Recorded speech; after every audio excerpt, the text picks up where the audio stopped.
Federalist, James Madison, says applicable to the pursuit of DC statehood, the indispensable necessity of complete authority at the seat of government, carries its own evidence with it. It is a power exercised by every legislature of the Union, I might say of the world, by virtue of its general supremacy. Without it, not only the public authority might be insulted, and its proceedings be interrupted with impunity, but a dependence of the members of the general government on the state comprehending the seat of the government, for protection in the exercise of their duty, might bring on the national councils an imputation of awe or influence, equally dishonorable to the government and dissatisfactory to the other members of the Confederacy. And he says, this consideration has the more weight, as the gradual accumulation of public improvements at the stationary residence of the government, would be both too great a public pledge to be left in the hands of a single state, and would create so many obstacles to a removal of the government, as still further to abridge its necessary independence.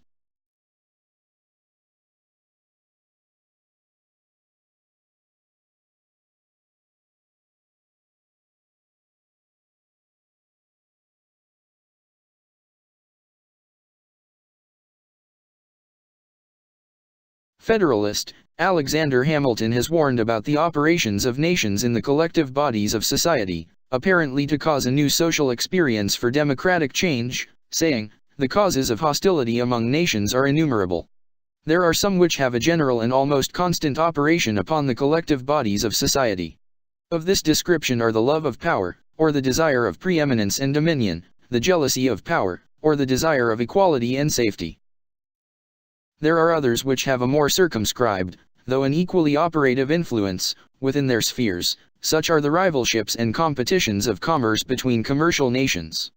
And there are others, not less numerous than either of the former, which take their origin entirely in private passions, in the attachments, enmities, interests, hopes, and fears, of leading individuals in the communities of which they are members. Men of this class, whether the favorites of a king or of a people, have in too many instances abused the confidence they possessed, and assuming the pretext of some public motive, have not scrupled to sacrifice the national tranquility to personal advantage, or personal gratification.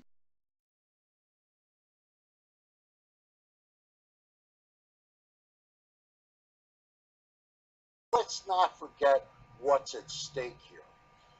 Since I've started in this position, our movement has been like the Tower of Babel. Some people want autonomy. Some people want a vote. Some people want retrocession. This is our opportunity to speak with one clear, loud voice that statehood is what makes the people of the District of Columbia whole.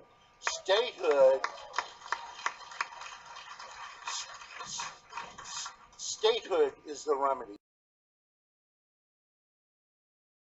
A Washingtonian named John Edward Ginnan left his role as a Roman Catholic priest to help the homeless and become an anti-war activist by founding the Community for Creative Nonviolence.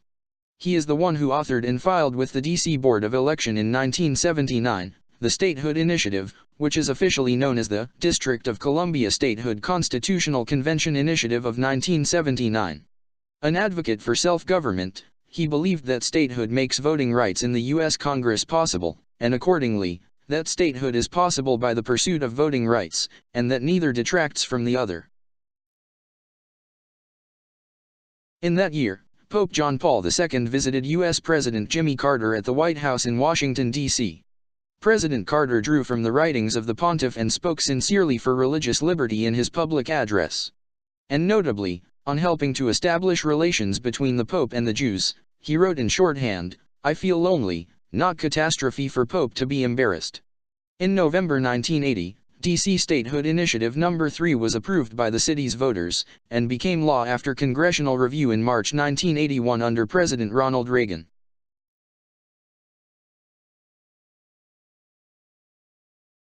It is stated in the writings of George Washington, that we should guard against the intrigues of any and every foreign nation, who shall endeavor to intermingle, however covertly and indirectly, in the internal concerns of our country, or who shall attempt to prescribe rules for our policy with any other power, if there be no infraction of our engagements with themselves, as one of the greatest evils that can befall us as a people, for, whatever may be their professions, be assured, fellow citizens, and the event will, as it always has, invariably prove that nations as well as individuals act for their own benefit, and not for the benefit of others, unless both interests happen to be assimilated, and when that is the case there requires no contract to bind them together, that all their interferences are calculated to promote the former, and, in proportion as they succeed, will render us less independent. And, indeed, I do not believe that Providence has done so much for nothing. It has always been my creed that we should not be left as an awful monument to prove that mankind, under the most favorable circumstances for civil liberty and happiness, are unequal to the task of governing themselves, and therefore made for a master.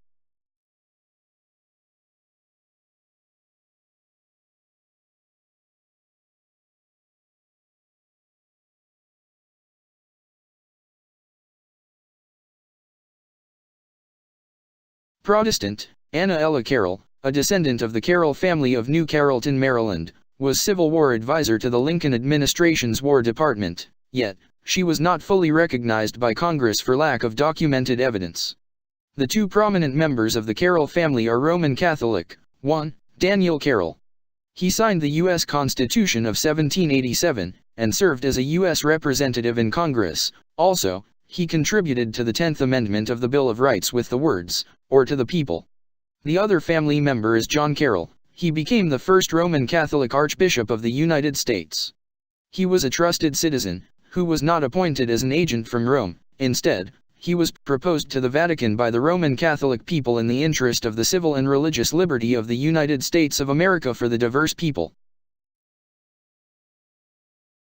In her book Star of the West, first published in 1856, she warns the United States about the pursuits of the Universal Church of Rome by the following. She quotes an editor who says, "We want to make Rome the District of Columbia for all Christendom."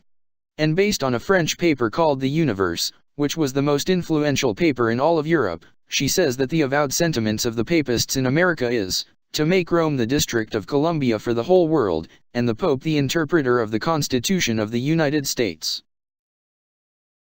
And accordingly, she says that through the papal bull, he lays his curse and his claim on all the civil and religious rights of man. He claims jurisdiction over armies, navies, seas, lands, treasures, coasts, etc., and she says, the field is chosen by the papacy, the plans are laid, the agents are commissioned not to faint or halt. America is to be the field on which the last great battle of the world is to be fought.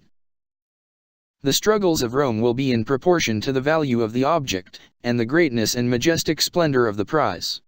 Never were motives more impulsive and commanding, never was an issue when the victory will be more coveted and magnificent, and the results so striking and extensive. Now, my countrymen, by the very highest Roman Catholic authorities on earth, we have exposed the design and tendency of this corporation to subvert civil and religious liberty and law. What is subversion? Subversion is the undermining or detachment of the loyalties of significant political and social groups within the victimized state, and their transference, under ideal conditions, to the symbols and institutions of the aggressor. Subversion refers to an attempt to transform the established social order and its structures of power, authority, and hierarchy. Subversion is actions designed to undermine the military strength, economic strength, psychological strength, or political strength or morale of a governing authority. Subversion is a destructive, aggressive activity aimed to destroy the nation or geographical area of your enemy by demoralizing the cultural values and changing the population's perception of reality.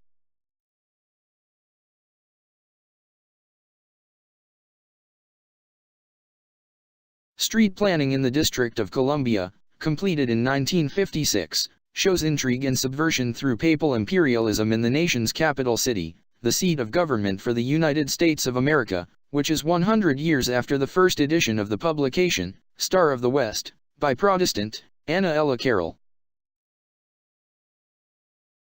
The papacy is delineated to be seated upon his throne of ecclesiastical and civil authority, while facing the Soldiers' Home of the Union, and President Lincoln's cottage. The Old Soldiers' Home is where President Lincoln received and sent war correspondence during the summer months. Notably, during the U.S. Civil War, Papal pursuits of temporal sovereignty were renewed in the Western Hemisphere when a Roman Catholic monarchy was established in Mexico in 1864 under Emperor Ferdinand Maximilian of Austria against the Monroe Doctrine of 1823.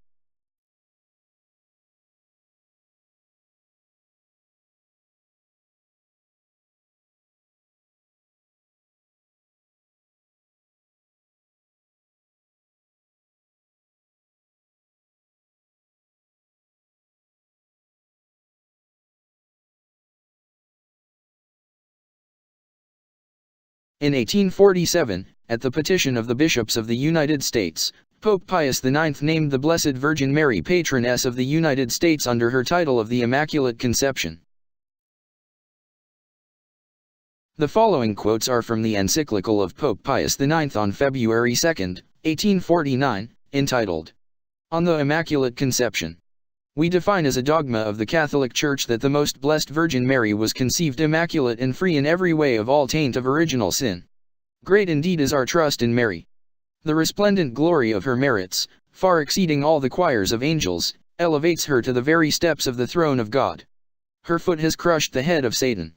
Set up between Christ and his church, Mary, ever lovable and full of grace, always has delivered the Christian people from their greatest calamities and from the snares and assaults of all their enemies, ever rescuing them from ruin. And, God has committed to Mary the treasury of all good things, in order that everyone may know that through her are obtained every hope, every grace, and all salvation. For this is his will, that we obtain everything through Mary.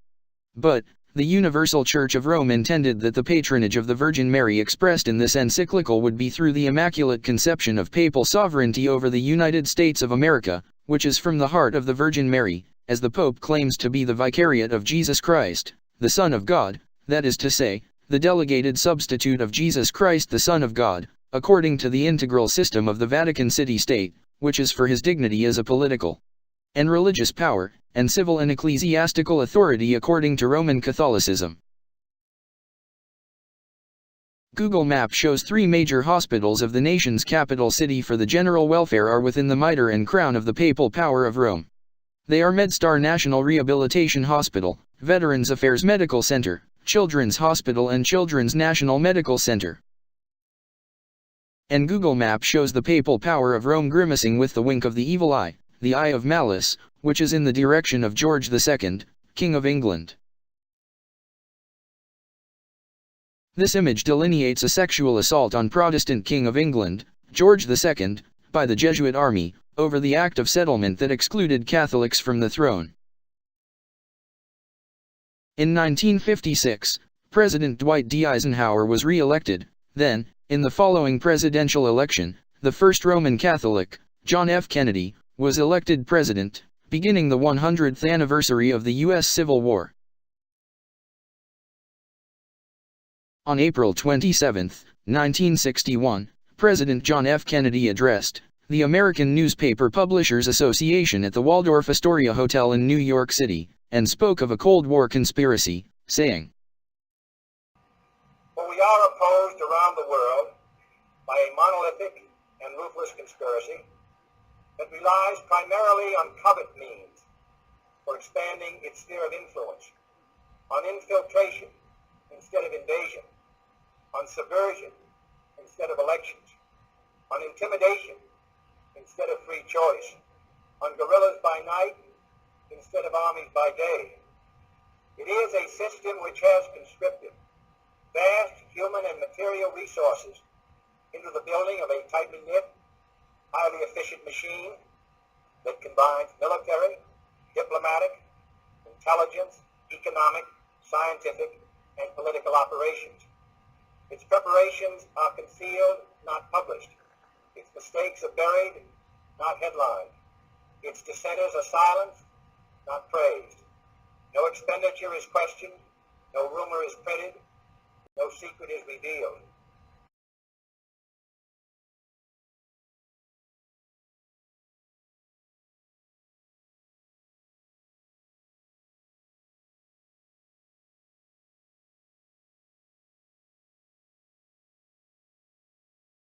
Does the 1961 speech by the first Roman Catholic president, John F. Kennedy, indicate that he knew about the 1956 intrigue and subversion against the United States, and the United States of America found out and conspired to assassinate him?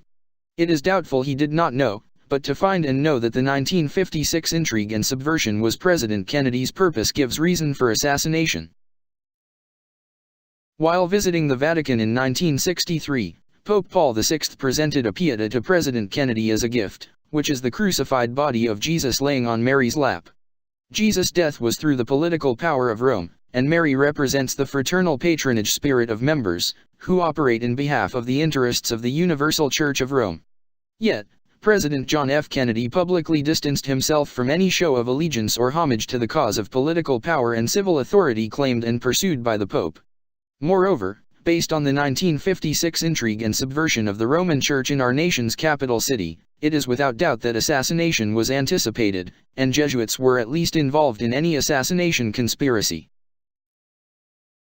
This painting, depicting the assassination of President Kennedy arriving at the Parkland Hospital in Dallas, is called Pieta by Mark Balma.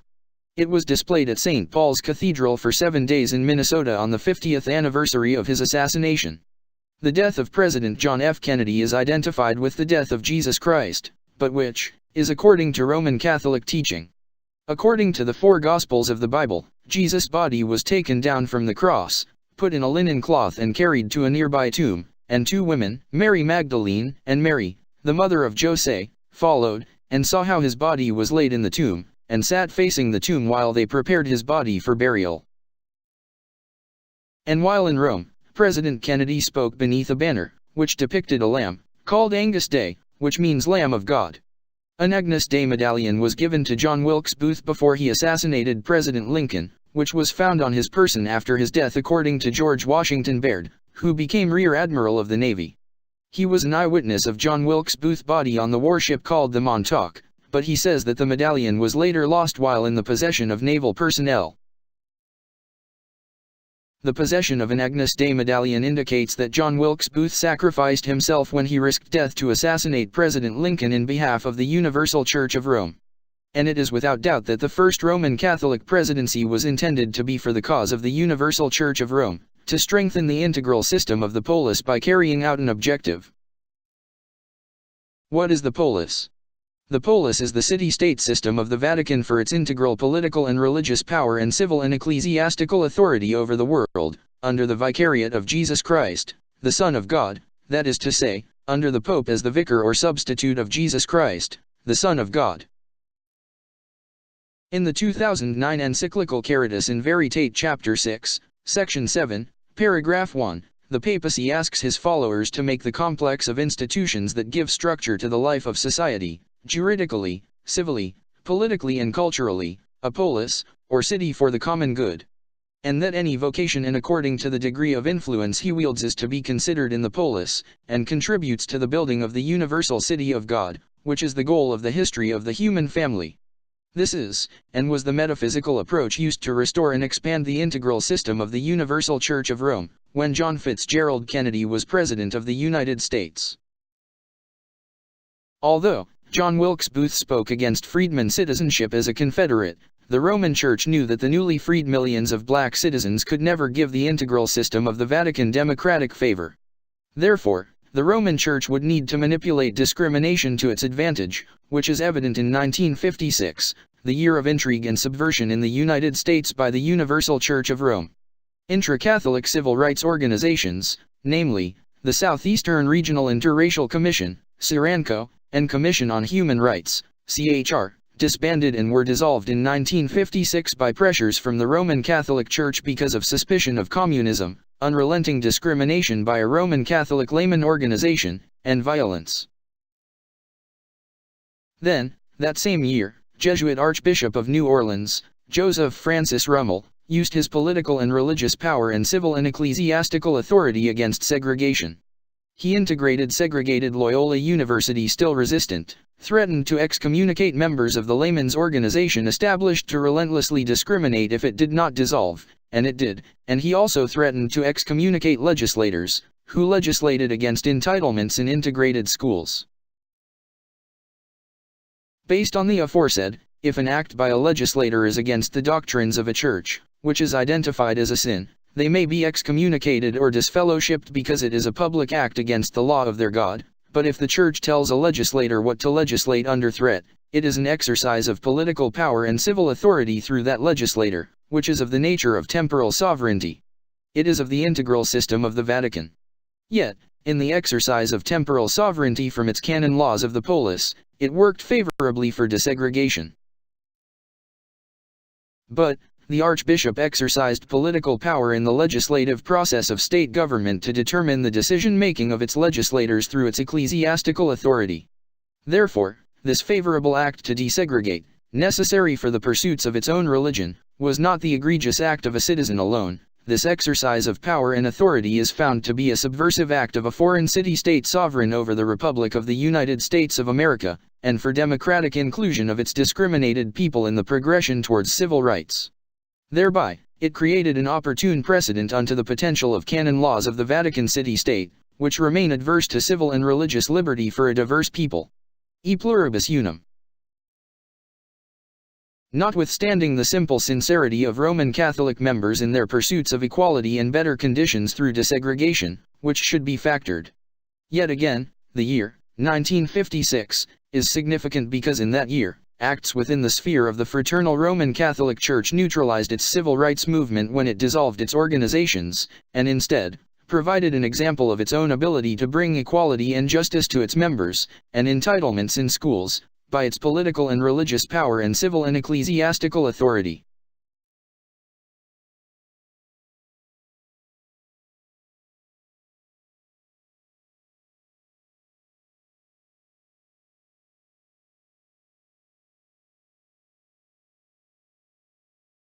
Near the start of the U.S. Civil War, unification of Italy threatened the temporal sovereignty of the papacy.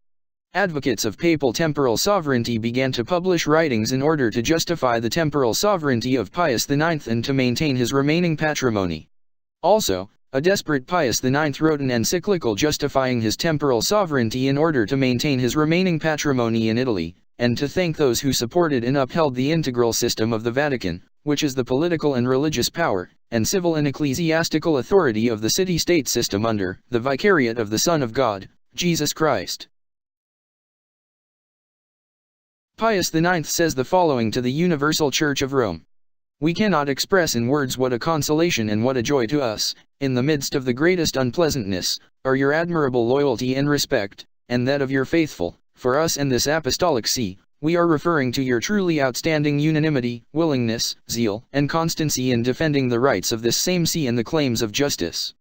You vehemently denounced the sacrilegious attacks made on the civil power of the Roman Church. And defending constantly this dominion, you proclaimed and taught that God gave the civil power to the Roman pontiff, so that he, never subject to any power, might exercise in full liberty and without any impediment the supreme task of the apostolic ministry divinely committed to him by Christ our Lord. Notwithstanding the continual loss of the remaining patrimony of the papacy by the unification of Italy, at the start of the U.S. Civil War, correspondence from Secretary of State, Mr. William H. Seward to Mr. Rufus King, U.S. Ambassador to Rome says on April 29, 1861.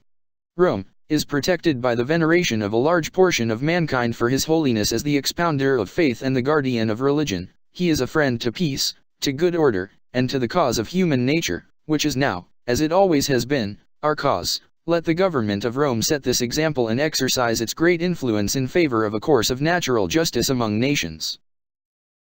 And notably, in light of the continual loss of the papal patrimony, the U.S. ambassador was to assure the Vatican that, we will not violate the friendship already so happily existing by any intervention in the domestic affairs of the states of the Church, that it is the settled habit of this government to leave to all other countries the unquestioned regulation of their own internal concerns, being convinced that intrusion by a foreign nation anywhere tends only to embarrass rather than aid the best designs of the friends of freedom, religion, and humanity, by impairing the unity of the state exclusively interested.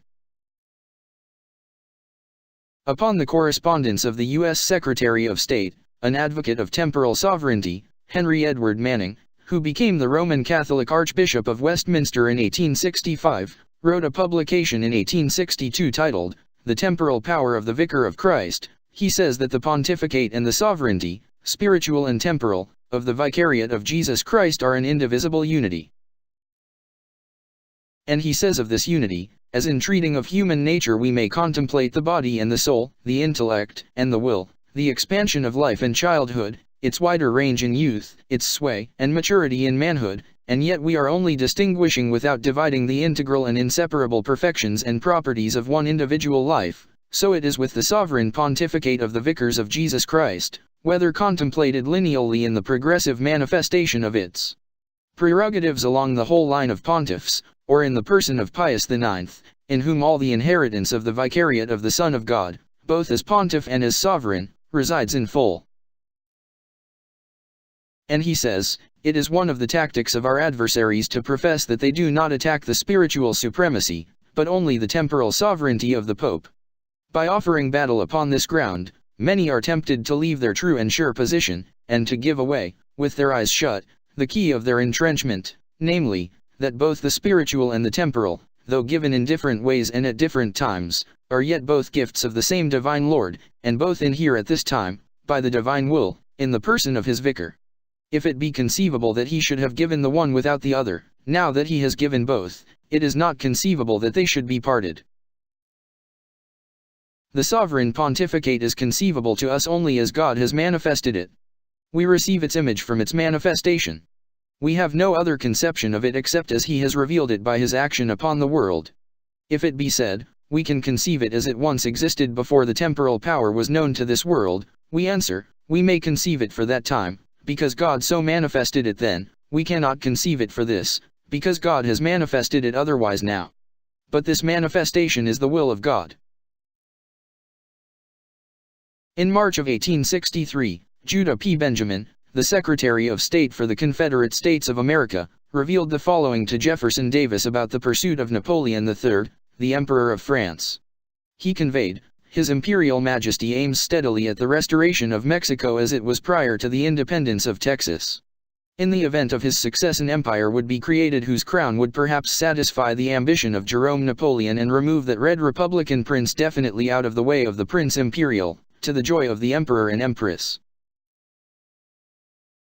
On April 14, 1864, Roman Catholic Emperor Ferdinand Maximilian was sent from Austria to Mexico to set an example of liberty in the West under Pius IX through the French government while the U.S. Constitution was vulnerable. But, on April 4, 1864, the United States House of Representatives had denied recognition to the Empire of Mexico, which overthrew the Mexican Republic. Under Pius IX, Emperor Maximilian was to end discrimination against Native Americans and promote equality. He provided for the general welfare in behalf of the poor with his own donation, and devoted time to personally listen to complaints, and decreed freedom of expressing opinions upon all official acts, but yet, he insisted upon maintaining entire freedom of conscience and worship, which is contrary to the temporal pursuits of the papacy. Therefore, the papacy wrote the emperor a letter dated October 18, 1864 that was received on March 18, 1865 in the U.S. State Department in Washington, D.C. by Secretary Ignacio Mariscal. Quotes extracted say, Your Majesty is well aware that, in order effectually to repair the evils occasioned by the Revolution, and to bring back as soon as possible happy days for the Church, the Catholic religion must, above all things, continue to be the glory and the mainstay of the Mexican nation. To the exclusion of every other dissenting worship, no person may obtain the faculty of teaching and publishing false and subversive tenets. Instruction, whether public or private, should be directed and watched over by the ecclesiastical authority, that, in short, the chains may be broken which, up to the present time, have held down the Church in a state of dependence, and subject to the arbitrary rule of the civil government. As a statesman, James Madison has stated the following facts in his opposition to religious assessment. Torrents of blood have been spilt in the Old World, by vain attempts of the secular arm to extinguish religious discord, by proscribing all difference in religious opinions. Another fact is that the policy is adverse to the diffusion of the light of Christianity, the light of revelation, which resulted in Protestants separating from the Universal Church of Rome, and forming independent religious sects based on the restitution of biblical truths. The Confederate States were willing to aid France and Mexico against the United States for recognition of their own sovereignty, contrary to the Monroe Doctrine of 1823, which says of European political systems, "We owe it, therefore, to candor and to the amicable relations existing between the United States and those powers, to declare that we should consider any attempt on their part to extend their system to any portion of this hemisphere as dangerous to our peace and safety and happiness. Also, we could not view any interposition for the purpose of oppressing them or controlling in any other manner their destiny, by any European power, in any other light than as the manifestation of an unfriendly disposition toward the United States." Yet, President Lincoln, who maintained separation of church and state, also guarded the southern border against an invasion, notably in order to take back Texas, which would have become a papal state, and would have divided the nation into the United States of America, Confederate States of America, and Papal States of America. But, 1 year later, on the day that Emperor Maximilian came to set an example of a rival liberty in the West, that's under Pius IX, on April 14, 1864, on Good Friday, April 14, 1865, President Abraham Lincoln and Secretary of State William Henry Seward were assassinated by conspirators, who met in the house of a devout Roman Catholic, named Mary Surratt, whose son was also a part of a kidnapping plot against the president. Only President Lincoln died from his wound by the assassin John Wilkes Booth, who was killed by Thomas P. Boston Corbett, a Union officer. Lewis Payne, the assassin of Secretary of State Seward, was executed, including Mary Surratt, and 2 others named George Atzerold and David Harold.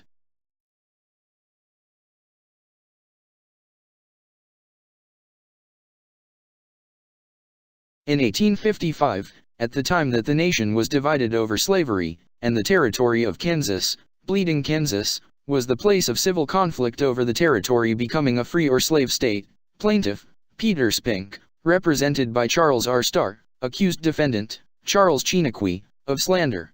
He was a Roman Catholic priest, who became a Protestant. He was defended by lawyer, Abraham Lincoln.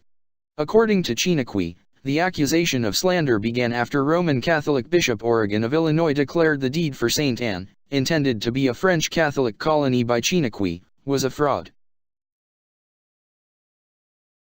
He wanted it to be a more obedient Irish Catholic colony. Also, Chiniquy complained about Origen wanting him to accept corrupt priests as neighbors, one a French Roman Catholic priest named R. Lebel. As a result, the account is that Origen agreed with a speculator named Peter Spink to put Chiniquy in a jail cell. In the lawsuit of Spink, R. Lebel accused Chiniquy of attempted seduction and rape of his married sister in May 1855, which would damage her respectability. A woman, who overheard Lebel and his sister plot slander for an agreement of land, told Abraham Lincoln when she learned that Chiniquy was condemned to be hanged.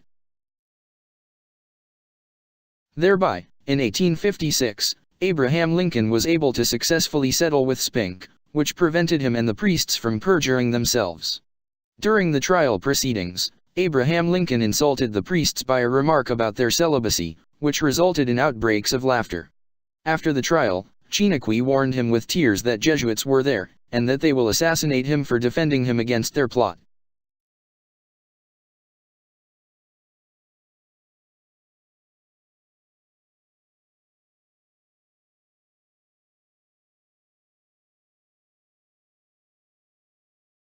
Street planning in the nation's capital city, the seat of government for the United States of America, was completed in 1956, 100 years after the warning of Anna Ella Carroll about the pursuits of the papacy with our nation's capital city, and the case against Reverend Charles Chiniquy, who was represented by lawyer, Abraham Lincoln. Streets in the nation's capital city have names after states, and historic events and people. And they lead to memorials, monuments, statues, and parks, symbols of liberty and freedom, for learning about the history of the United States of America. But, this landscape image delineates the assassination of President Lincoln, who is a symbolic representative of our civil and religious liberty against the pursuits of the papacy, and of progression in human rights and civil rights, laying mortally wounded beneath a successor papal throne since 1956. This kind of speech is not cultural, religious, political, nor historically accurate. It is a symbol of papal imperialism. Not only does Roman Catholic intrigue show subversion of the civil and religious liberty of our nation by papal imperialism, it delineates an act of treason against the government by assassination of our president in behalf of that foreign sovereign's political religious system. This requires democratic change by causing a subversive new experience in its favor. But, this change is not a legitimate progression in the democratic process because of its violent and tireless pursuit against our liberty, which is near kin to inclusive nature herself for the life, liberty, and the pursuit of happiness of diverse citizens and people, yet, according to the rectitude of intentions by laws, the most wholesome and necessary for the public good. Instead, this change is a means to an end of our national democracy under a republican form of government for the protection of inalienable rights. As stated earlier, subversion is the undermining or detachment of the loyalties of significant political and social groups within the victimized state, and their transference, under ideal conditions, to the symbols and institutions of the aggressor. Subversion refers to an attempt to transform the established social order and its structures of power, authority, and hierarchy. Subversion is actions designed to undermine the military strength, economic strength, psychological strength, or political strength or morale of a governing authority. Subversion is a destructive, aggressive activity aimed to destroy the nation or geographical area of your enemy by demoralizing the cultural values and changing the population's perception of reality. Article 3, Section 3, and Clause 1 of the U.S. Constitution says, treason against the United States shall consist only in levying war against them, or in adhering to their enemies, giving them aid and comfort. In the Federalist Paper No. 69, Alexander Hamilton indicates in other words that treason is all conspiracies and plots against the government, which has matured into actual hostility. Treason is to persevere in a designed enterprise against the public liberty with an appeal to arms and execution of the design against the government.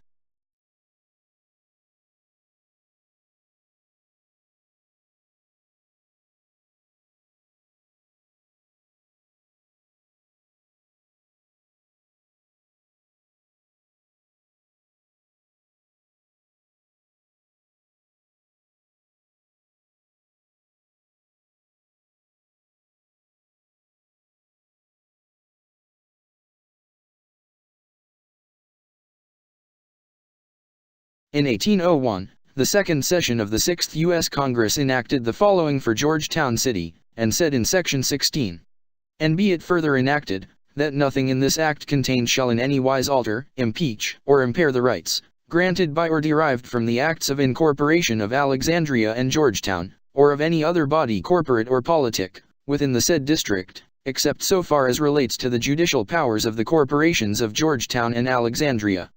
But, in 1871 the following was enacted concerning Georgetown City. D.C. Code Section 1-107 says, that portion of the district included within the limits of the city of Washington, as the same existed on the 21st day of February, 1871, shall be known as and shall constitute the city of Washington, the federal capital, and all general laws, ordinances, and regulations of the city of Washington are extended and made applicable to that part of the District of Columbia formerly known as the city of Georgetown. The title and existence of said Georgetown as a separate and independent city by law is abolished. It is evident by the papal attempt to restore temporal sovereignty during the U.S. Civil War that the nature of the papacy is to heal and avenge itself from the deadly wound of the French Revolution since 1798 upon the arrest and exile of Pope Pius VI on February 20, which resulted in the loss of all papal states by 1870 under Pius IX. And upon the discovery of papal pursuits in 1865 through Emperor Maximilian, on February 21, 1871, the county and city of Georgetown under Jesuit rule, was succeeded by the city of Washington and its municipality, the District of Columbia. Dates appear to be significant to the Vatican's healing process. In 1929, the Vatican's temporal sovereignty was restored on February 11 by the Lateran Accords, which is one day after Pius VI was demanded to renounce his temporal sovereignty 131 years before. Therefore, it appears that February 21 would be a significant date to the Vatican because it is one day after Pope Pius VI was imprisoned and exiled for not renouncing his temporal sovereignty 73 years before. It is without doubt that these dates are significant because the loss of Jesuit-controlled Georgetown City in 1871 is part of the domino effect since the 1860 encyclical of Pius IX, whereby he attempted to salvage his temporal sovereignty over his papal territories, which were unified under Italy. And in 2021, 150 years later, it will be the anniversary that the federal government abolished the city of Georgetown and annexed the territory into the city of Washington, under its municipality, the District of Columbia. Therefore, the year 2021 would be an ideal time to have the state of New Columbia to the Union. And this time fits within the 150th anniversary of the U.S. Civil War, the assassination of Abraham Lincoln, President of the United States, and William H. Seward, U.S. Secretary of State, and Francis, the first Jesuit Pope, who promoted before the 2015 joint session of Congress, his common good, which is the integral system of the vicariate of Jesus Christ, the political and religious power for worldwide civil and ecclesiastical authority under his Vatican City-state sovereignty. Therefore, the monolithic image of the Pope of Rome seated upon his papal throne in the District of Columbia with the seat of U.S. government behind him as the holy enforcer of his religious dogma, is an expression of an attempt to restore and expand his city-state sovereignty in the Western Hemisphere by a papal state with the District of Columbia. In light of Jesus Christ, the cross of crucifixion was used to show subjugation, humiliation, and mockery of the inadequacy of one, whether a slave, or non-Roman, who committed a major crime or act against the law of Rome punishable by death, or who committed a high crime as treason against the kingdom or king of Rome. Evidently, the state of New Columbia is of a continued pursuit from the attempt to invade and restore Texas to the Roman Catholic Mexican monarchy, under the sovereignty of Roman Catholic France, directed by the will of Pope Pius IX during the U.S. Civil War. And again, during World War I through the Zimmermann telegram, it was learned of an attempt to restore to Mexico, its former territory in the U.S. through Germany, allied to the Roman Catholic Habsburg monarchy of Austria-Hungary, which would have divided the country of the United States with papal states. In 1917, during World War I, the highest mountain peak in Alaska named Denali was renamed Mount McKinley after William McKinley, the last of the U.S. Civil War Union officers, who served as U.S. President.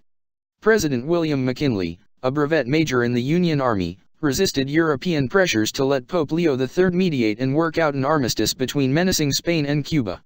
Instead, after Spain sunk the patrol ship, U.S. Maine, on February 15, 1898, the U.S. went to war against Spain and gave Cuba independence. This date was exactly 100 years after France invaded Rome in 1798 and demanded Pope Pius VI renounce his temporal sovereignty, and February 15 is the day the monarchical government of Papal Rome was declared a republic. Notably, mediator between sovereign powers is one of the powers of the papacy and is expressly pursued in the 2009 encyclical, Caritas in Veritate. Although this power was restored under the Lateran Accords, according to the pacts with Italy, the Pope is only permitted to mediate if all parties agree. The imperialistic religious pursuits of the Universal Church of Rome manifest by intrigue in the United States of America is contrary to the Monroe Doctrine of 1823, and to the spirit of the United Nations founded in 1945 after World War II, to which the Holy See is a non-voting observer state since 1964 with the privileges of a delegate as of 2003. The UN says, the UN is committed to maintaining international peace and security, developing friendly relations among nations and promoting social progress, better living standards and human rights. In light of the liberty, justice, equity, and welfare pursued among the neighborhoods of nations, even through subversion, demoralization, and confusion that leads to chaos, even for religious sovereignty, the United Nations organization should consider exchanging the victor's wreath in the global symbol for the following, as U.S. President Abraham Lincoln has said after the U.S. Civil War, with firmness in the right, as God gives us to see the right, let us do all which may achieve and cherish a just and a lasting peace among ourselves and with all nations. Thereby, national powers can contribute to the international and global welfare without the destiny of a monolithic power obtaining resources from nations as subsidiaries and distributing them as the true world political authority and global economic manager.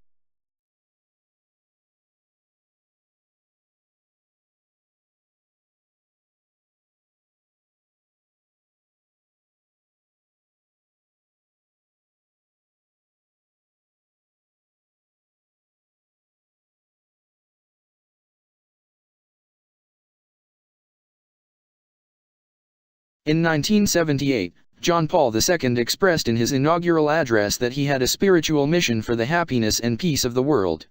He said, "Open wide the doors for Christ. To his saving power open the boundaries of states, economic and political systems, the vast fields of culture, civilization, and development. Do not be afraid."